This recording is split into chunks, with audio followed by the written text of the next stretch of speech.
A couple is on their boat drinking, and due to the effect of alcohol, they end up getting lost. After some time adrift, they see a large island in the distance and decide to disembark to look for help. Not knowing what awaits them, the blonde decides to go ahead to look for a bar and try to find someone later, while her boyfriend stays at the dock tying up the boat. Walking through the forest, she finds a very strange facility surrounded by fences and barbed wire. Thinking it might be a military base, the girl starts asking for help. But as she receives no response, she decides to return to the forest and perhaps find some shelter among the trees. During her search, the woman begins to hear strange sounds coming from the trees around her, and afraid of being attacked by some wild animal, she starts running very scared. Feeling that she's being surrounded, the young woman asks her boyfriend for help, but he is too far away to hear. Realizing that her partner cannot save her, the girl tries to run again, but is easily captured by the mysterious creatures that drag her by the legs. Along the way, the woman tries to grab onto something to escape, but her fingers are bitten by the creature, and unable to resist, she gives up. In the distance, her boyfriend finally hears the screams of pain from his companion, but it's too late, and he can do nothing to help. Hey, what would you do if you were on an isolated island with bloodthirsty dogs? The movie I'm going to summarize is called The Breed. It's a film that mixes action, horror, suspense, and comedy. Even though I didn't see comedy in this film when I was a child, I was terrified. Say what you want, but this movie is very good. Even people who don't like horror movies involving murderous dogs will like it. That's why I invite you to subscribe to the channel, activate the bell, and leave a like to receive the best recaps. Unaware of the danger they face, Matt and John, two brothers who don't get along very well, fly in their plane to this same island along with their childhood friends, Noah and Sarah, as well as Nikki, the younger brother's girlfriend. Before becoming a desert, the island had some residents, including the brother's uncle. After many years without visiting the house, the group decides to spend the weekend in the abandoned house to have fun away from civilization. When they arrive, the two brothers go to the garage where the generator is and take the opportunity to see if their uncle's old car still works. They're surprised to discover that, after so many years of sitting idle, the vehicle is still running, even though it needs some repairs. Inside the house, Sarah and Noah are responsible for storing the supplies and preparing a special drink to celebrate their arrival. But since the house is without electricity, they have to wait for the two brothers to turn on the generator before they can use the blender. As soon as Matt and John finish the job, Sarah enthusiastically turns on the blender, but doesn't even have time to celebrate. A few seconds after turning on the appliance, the power suddenly goes out. Not knowing what happened, the couple of friends decides to check the fuses in the basement, which is completely dark due to the lack of electricity. Noah then uses his lighter to illuminate the place, and as they look around, they find a place with many bottles of wine and decide to take them. After more time exploring, the pair of friends comes to a box with electrical parts, finds a burned piece, and begins to replace it with a new one. But while Sarah is putting the piece in place, Noah sees a strange toy and gets very frightened. Let's be honest, who would have a toy with such a scary appearance in a dark basement? I confess that I got scared. After turning on the electricity again, Sarah prepares her drink and everyone starts drinking a little. After some time swimming, the group goes to the terrace of the house, where they see John practicing shooting with his bow until a cute German shepherd puppy comes out of the forest, making the friends fall in love with it. In the middle of the night, the drink they brought for the trip runs out. Noah goes to the kitchen to get one of the bottles of wine he found in the basement, and when he opens the door, the puppy manages to enter the room with him. While Noah is opening the bottle, the once very friendly puppy now seems angry and starts growling at him. When Noah returns to the living room and tells his friends what happened, the puppy runs out of the house through a hole and goes to the forest. Sarah, who adores the little animal, decides to go look for it with John, who offers to help with some flashlights. They find the puppy in the forest, but then a big dog jumps on Sarah, knocking her down. John goes to help, but the dog bites Sarah's leg and runs off to the forest with the puppy. Matt and Nikki think the dog might have rabies and suggest returning to the city the next day for Sarah to start treatment. But John thinks it doesn't need to be now and that they can return after the weekend. However, he lets Sarah choose. She thought the attack was to protect the puppy and didn't want to ruin her friend's vacation. So she decides to stay at the house until Monday. It was a very bad decision. In the early hours of the morning, John gets up to drink some water and sees Sarah very disturbed at the window. When he tries to talk to her, she doesn't respond and approaches him without saying anything. But when she gets close, she starts kissing him so hard that it hurts.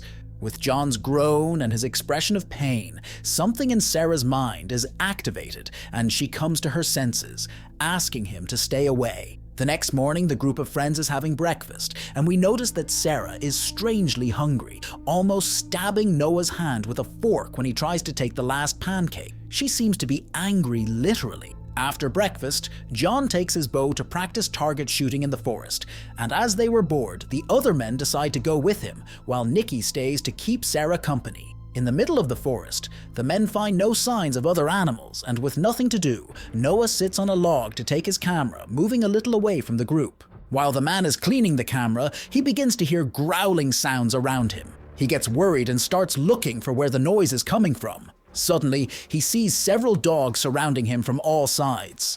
He tries to escape by running through the forest, but trips on a root. Luckily, his friends find him.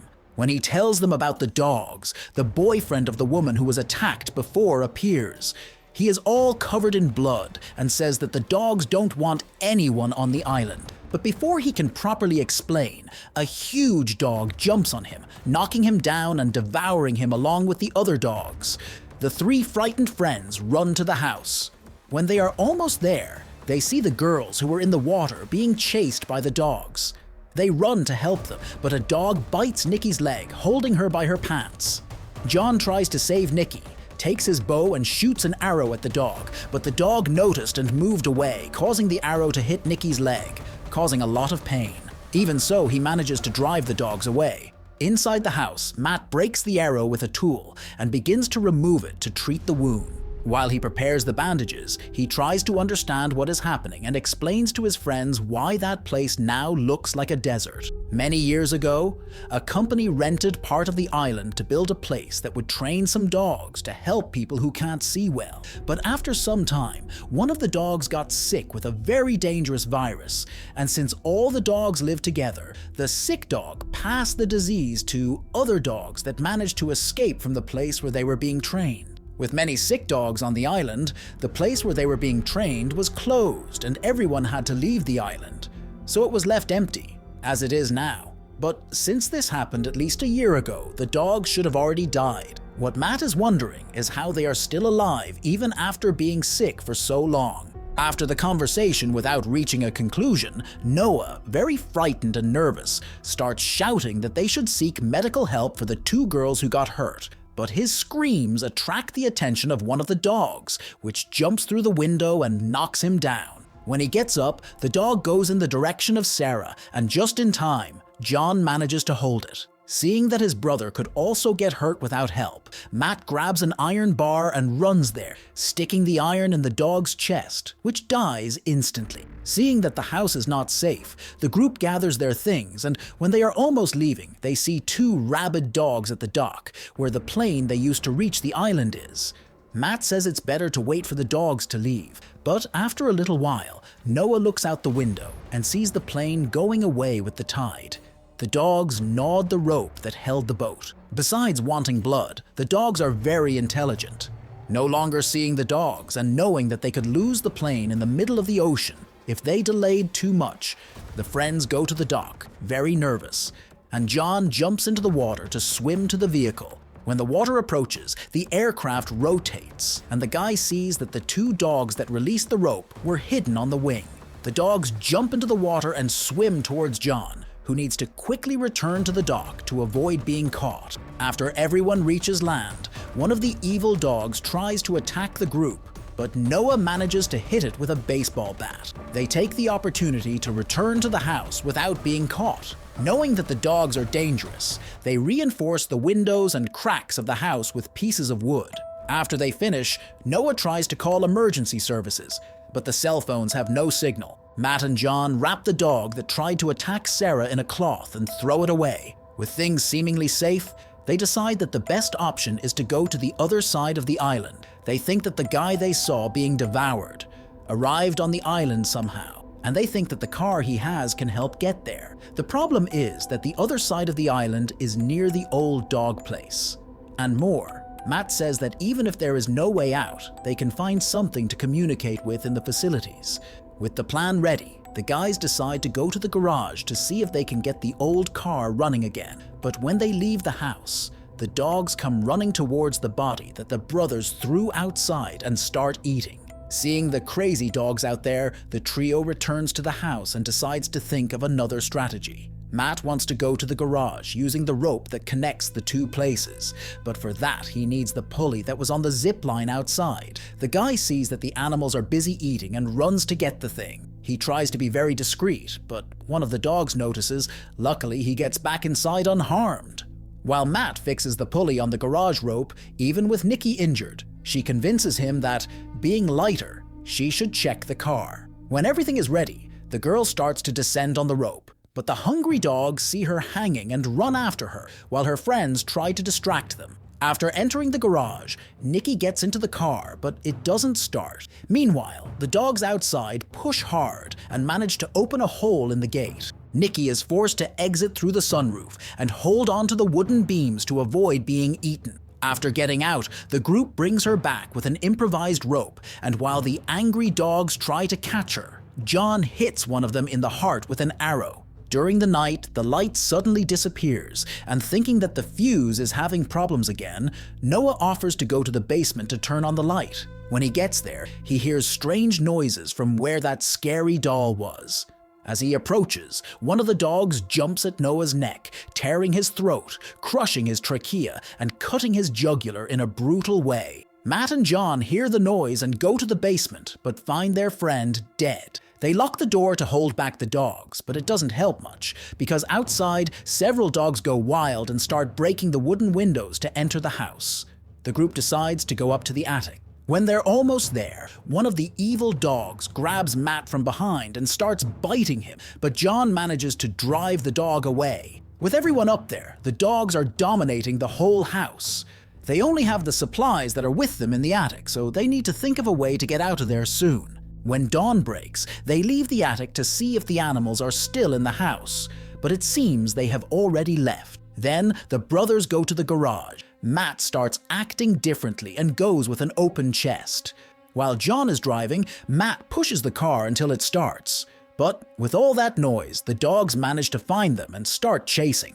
The younger brother climbs onto the car's roof and takes the bow with John to try to hit the dogs, but one of them climbs onto the hood of the car, so John has to make a quick turn and Matt ends up dropping the bow. Unable to fight against the dogs, Matt enters through the sunroof, but at that moment the car stops working. John moves the car towards a slope to gain speed and try to make it work again without having to get out to push it. Despite being an idea from someone who has nothing to lose, it ends up working, and they narrowly escape. With the car finally running, the brothers drive back home. But halfway there, a ferocious dog jumps into the car through the window and almost bites Matt, but John saves him, swerving the car to the side, causing the mutant dog to hit a post. Back at home, Sarah has given up trying to survive and doesn't want to escape with them. Trying to convince her to change her mind, John goes to her. But at that moment, one of the dogs appears in the living room, and wanting to take revenge for the infection, Sarah asks John to escape through the window while she fights the dog. Despite not wanting to, John ends up jumping. At that moment, the dog leaps at Sarah's neck, but she manages to defend herself by putting her arm in front. Knowing that she couldn't defeat the dog without a weapon, Sarah decides to try to throw it out the window, but they both end up falling together and are impaled by a wooden stake. Realizing that they couldn't help their friend, who was no longer alive, the trio gets into the car and starts driving to the other side of the island, while other hungry dogs appear to eat the impaled bodies.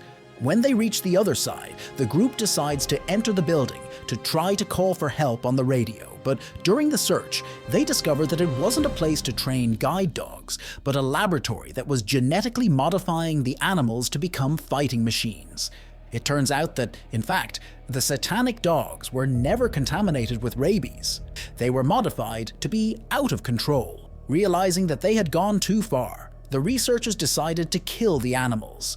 But as they had become very smart and strong, the mutant dogs managed to escape from the place. Knowing that they were in danger if they stayed there, the group of scientists simply decided to leave the island and leave the dogs there. That's why they are so smart, and also why there are no other animals on the island. All were killed by the dogs. Anyway, as soon as they reach the radio, Nikki sees through the window that the wire of the transmission tower is loose, and John offers to connect the wires. He then leaves the building, and as he climbs it, he can see the boat of the couple from the beginning stopped at the dock. When the man makes a sign, Nikki turns on the devices to increase the range of the radio, but a problem occurs, and a fire starts in the wiring. John gets a strong shock and falls from the height. The flames spread and the dogs find them, ending up biting John several times. Matt sees his brother in trouble, grabs a bat, and goes to help drive the dogs away. Inside the place, Nikki tries to escape but is surrounded by dogs. If she runs, the beast catches her, and if she stays, the beast eats her, so she had an idea. She releases the gas inside and waits for the right moment to cause an explosion. Matt and John are surrounded by dogs. Suddenly, Nikki appears running over the dogs and saves the brothers. They escape from the island and head towards the boat. While they are in the middle of the ocean, John decides to rest, but is startled to find a dog. Hey, what would you do to survive? Do you think you would defeat these smart dogs? So what did you think of this movie? Comment down below, and if you liked the video, leave a like and subscribe for more movie summaries. So until next time,